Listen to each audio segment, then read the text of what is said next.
Alongside Matt Dunigan and Jim Barker. And don't look now, but these two teams going in opposite directions. Ooh. And you have to love this for the Edmonton fan base. They're at home. They see their team win for the first time in Commonwealth since September of last year. The run game was fantastic. The defense allowed the fewest points so far this season, JB. Really, the only sour note for the Elks was the injury to Tre Ford at the beginning of this game. Yeah, and those kind of things, when you play quarterback the way he plays quarterback, he's out in the open a lot. He's going to take hits, and he took a bad hit. I think it was a hit from behind where he fell on the ball. You're going to see it right here. So, again, that's a bad break for Edmonton, but he's given them a spark. And McLeod Bethel-Thompson came in and played well in replacing him. And this team has learned how to win. On the other hand, you got the BC Lions that were just totally uninspiring the whole game. I mean, they had the big penalty with 10 minutes to play that kind of changed the game, Maddie, the roughing the kicker.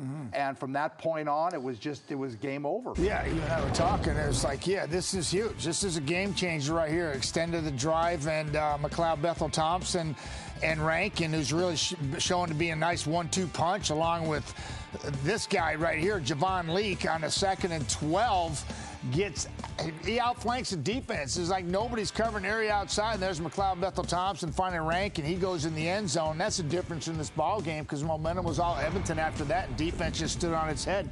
But, yeah, you talk about the hustle play by Tehima, and which really changed the complexion of the game and who was quarterbacking for the Elks. But this football team was galvanized last week, won big time on the road against Saskatchewan. Now they just beat BC, and it's, you know, there's a lot of hope in that locker room, which is a good thing for this football team moving forward this time of the year.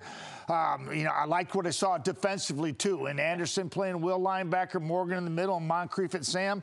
Tough to beat those three. It looked like a football team that is believing right now, Jim. The top two teams in the West, 5 wins. Yeah. They have 2 now, and they're playing those teams coming up here soon. The BC Lions, they need to get VA back because they go to Winnipeg, and that Winnipeg is now playing as well as anybody. Also there, and what do they have, 3 or 4 wins? Yeah, it looks like they lost their mojo and VA went down. They got to find that quickly because things are tightening up big time. It is and meanwhile, and for the Elks, guess who they get next?